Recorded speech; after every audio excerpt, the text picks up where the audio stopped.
எல்லாருடைய பூஜை அறையிலையும் பார்த்தீங்கன்னா, எல்லாருக்குமே எல்லாருடைய இல்லங்களிலிருந்து அருள் பாலிக்க அன்னபூரணி தாயார் இருக்கணும்னு சொல்லலாம்.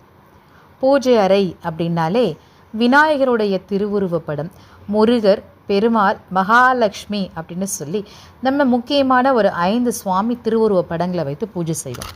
சிலை விக்கிரகம் அப்படின்னாலே முதல்ல வர்றது பார்த்திங்கன்னா அன்னபூரணி தாயார் தான். அவங்கள அழகாக பார்த்திங்கன்னா ஒரு கிண்ணத்தில் அரிசி நிரப்பி மஞ்சள் குங்குமம் சேர்த்துட்டு அதுக்கு மேலே அவங்கள ஆவாகனம் பண்ணுறது அப்படின்றது நம்ம வீட்டில் இருக்கக்கூடிய வறுமைகளை போக்கும்னு சொல்லுவாங்க.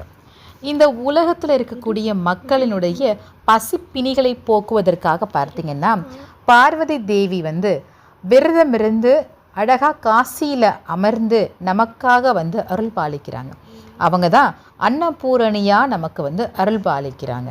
இந்த உலகத்தில் இருக்கக்கூடிய மக்களினுடைய பசிப்பினியை போக்கணும் அப்படின்றதுக்காகத்தான் அவங்களுடைய அவதாரமே.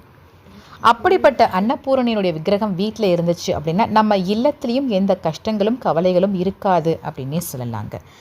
நீங்கள் இந்த அன்னபூரணி விக்கிரகம், பவுல், இந்த பிளேட், லோட்டஸ் விளக்கு, சங்கு பிளேட் இதெல்லாம் ஆர்டர் ப்ளேஸ் பண்ணுறதா இருந்தால் ஸ்க்ரீனில் நம்பர் கொடுத்துருக்கேன், வாட்ஸ்அப்பில் ஆர்டர் ப்ளேஸ் பண்ணிக்கோங்க. நன்றி.